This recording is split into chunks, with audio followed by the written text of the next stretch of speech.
Son las 6:03 de la tarde. La Cámara de Representantes ha declarado que el presidente de los Estados Unidos fue sometido a juicio político. 229 votos a favor, 206 en contra. Los artículos son adoptados, el poder formalmente desafiado. Es la tercera vez en 5 años que un presidente estadounidense en ejercicio enfrenta un impeachment en la Cámara Baja. Pero este tiene una diferencia estructural. Por primera vez en la historia, un bloque significativo del propio partido del presidente cruzó la línea en números nunca antes vistos. 17 republicanos votaron a favor. Los 212 demócratas presentes apoyaron el impeachment. Un demócrata estuvo ausente. Del lado republicano, 189 votaron no. 17 votaron sí. Eso es aproximadamente el 8% de la conferencia republicana en la Cámara, casi 1 de cada 10. En términos institucionales, eso no es ruido, eso es una fractura. Permítanme poner esto en secuencia histórica para que se comprenda adecuadamente. En diciembre de 2019, durante el primer impeachment de Donald Trump, 0 republicanos en la Cámara votaron a favor del juicio político. 0. En enero de 2021, durante el segundo impeachment, 10 republicanos rompieron filas. Esta vez, 17. La mayor cantidad de votos transversales en cualquier impeachment presidencial en la historia de Estados Unidos. Esto no es normal. Y la justificación que ofrecieron esos 17 republicanos no fue táctica, fue constitucional. Argumentaron que cuando un presidente se niega públicamente a cumplir con un fallo de la Corte Suprema de los Estados Unidos, el Congreso no solo tiene la discreción de responder, tiene el deber. Ese es el punto de activación, no la personalidad, no la política, la desobediencia institucional. El representante Adam Kinzinger lo enmarcó sin rodeos. Dijo que su juramento era a la Constitución, no a ningún presidente individual. Si un presidente ignora un fallo de la Corte Suprema, argumentó, eso pasa de ser un desacuerdo ejecutivo a algo más cercano a un comportamiento autoritario. En su opinión, eso cruza el umbral del impeachment. La representante Liz Cheney reforzó la jerarquía. Estados Unidos dijo, es una nación de leyes. La Corte Suprema es la intérprete final de esas leyes. Si un presidente rechaza la autoridad judicial, está rechazando el orden constitucional mismo. Esa fue su razón para votar a favor. Luego vino el representante Mike Gallagher, un republicano de Wisconsin y ex Marine que sirvió en Irak. Él había defendido al presidente antes, había votado con él en la mayoría de las legislaciones, pero dijo que después de leer la decisión de la Corte Suprema y luego leer la respuesta del presidente, concluyó que declararse no vinculado por el fallo del tribunal excedía los límites constitucionales. No podía apoyar esa posición. Aquí es donde importa el contexto. Este impeachment no se construyó en torno a un escándalo personal o una disputa de política exterior. Se construyó en torno a la separación de poderes, en torno a si el poder ejecutivo debe cumplir con el poder judicial. Esa es una línea de falla sistémica. A las 6:15 de la tarde, 12 minutos después de que cerrara la votación, el presidente respondió en las redes sociales, llamó al impeachment ilegítimo y nulo. Argumentó que el Congreso no tiene autoridad para destituir a un presidente por defender el poder ejecutivo contra lo que describió como una extralimitación judicial. Declaró que no reconocía el impeachment. Dijo que no participaría en ningún juicio en el Senado. Dijo que sigue siendo presidente y que continuará ejerciendo las funciones del cargo. Hagamos una pausa aquí. Un presidente que declara que no reconoce un procedimiento de impeachment iniciado por la Cámara de Representantes. Eso es una escalada. Pasar del desacuerdo a un enfrentamiento institucional. El Senado reaccionó rápidamente. El líder de la mayoría en el Senado, Chuck Schumer, anunció que el Senado cumpliría con su deber constitucional de celebrar un juicio. El presidente de la Corte Suprema, John Roberts, presidiría como se requiere cuando se juzga a un presidente. Se presentarían pruebas, se escucharía a los testigos, los senadores votarían si el desafío a la Corte Suprema justifica la destitución. Se esperaba que el juicio, dijo, comenzara el lunes y concluyera en una semana. El líder de la minoría en el Senado, Mitch McConnell, emitió un comunicado más mesurado. Reconoció profundas preocupaciones sobre el desafío del presidente a la Corte Suprema. Señaló que el impeachment y la condena son acciones graves. Dijo, los senadores deben determinar si la conducta del presidente, por más preocupante que sea, alcanza el nivel que requiere la destitución. Aún no había decidido cómo votaría. Esta incertidumbre no es poca cosa, es un factor determinante. A las 7:23 de la tarde, el presidente de la Corte Suprema, John Roberts, confirmó que había sido notificado del impeachment y que presidiría el juicio en el Senado de conformidad con el artículo 1, sección 3 de la Constitución. Declaró que garantizaría que los procedimientos se llevaran a cabo de manera justa y de acuerdo con las reglas del Senado y los requisitos constitucionales. Ahora, demos un paso atrás. La Cámara ha actuado. El presidente rechaza la acción. El Senado se prepara para el juicio. El presidente de la Corte Suprema ocupa la silla constitucional reservada para los momentos de máxima tensión. Aquí es donde el enfoque se desplaza de un recuento de votos a la arquitectura del poder estadounidense y el próximo cálculo no es retórico, es matemático. Ahora el escenario cambia. Según la Constitución, la Cámara de Representantes acusa. El Senado juzga. La condena requiere 2/3 del Senado, 67 de 100.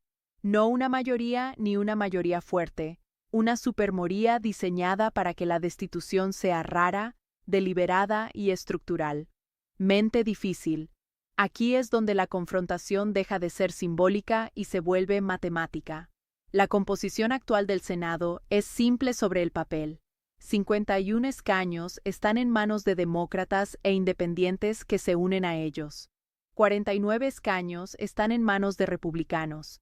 Si todos los demócratas e independientes aliados votan para condenar, 16 republicanos deben unirse a ellos para llegar a 67. 16. Ese número es ahora el punto de apoyo del sistema constitucional estadounidense.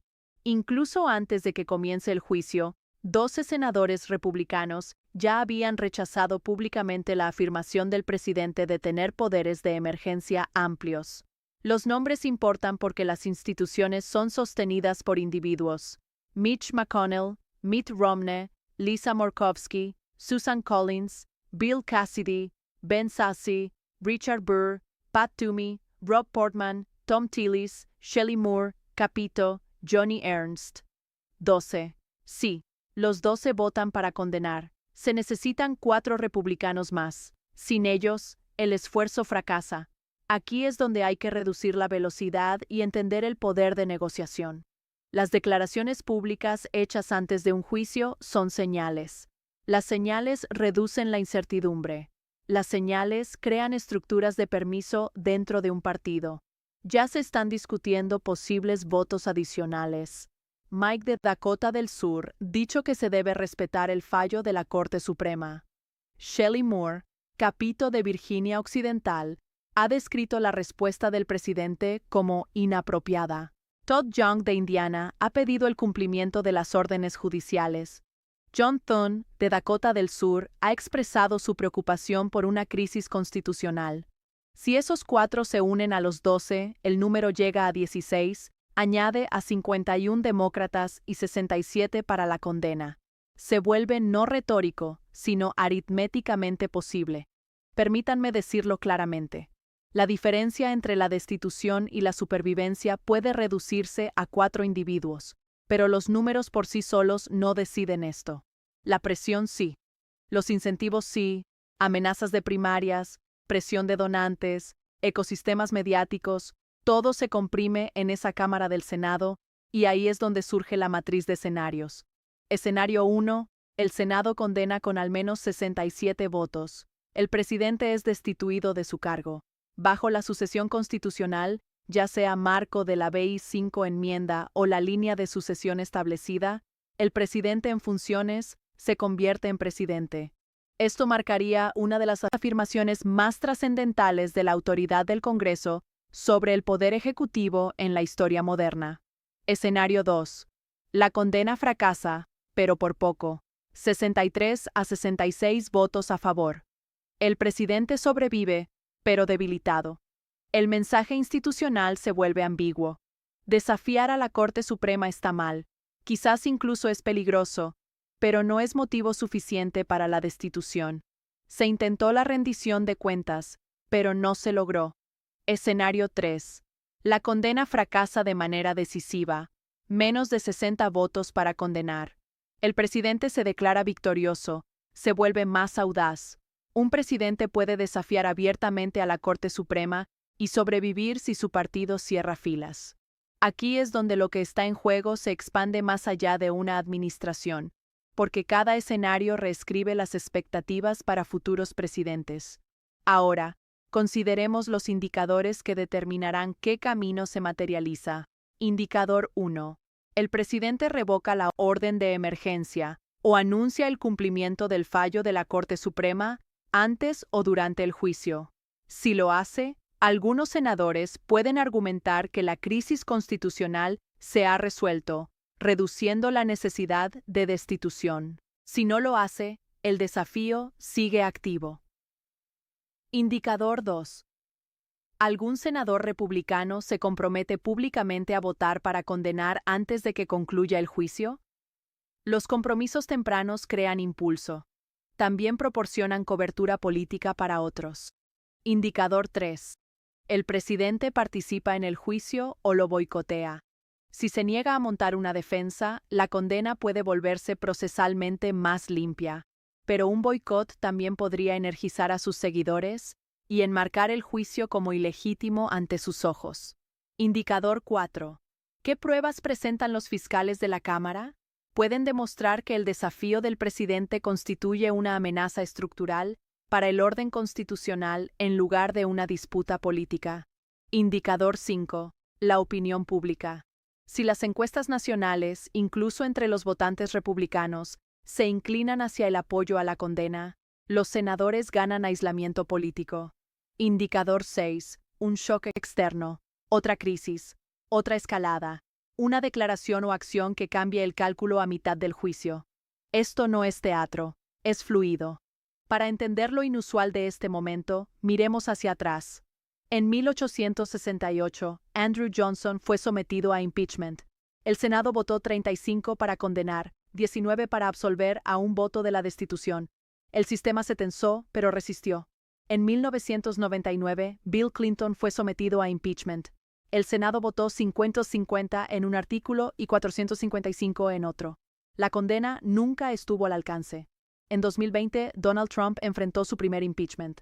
El Senado votó 4.852 por abuso de poder y 4.253 por obstrucción. Solo un republicano votó para condenar. En 2021, durante el segundo impeachment de Donald Trump, el Senado votó 50.743.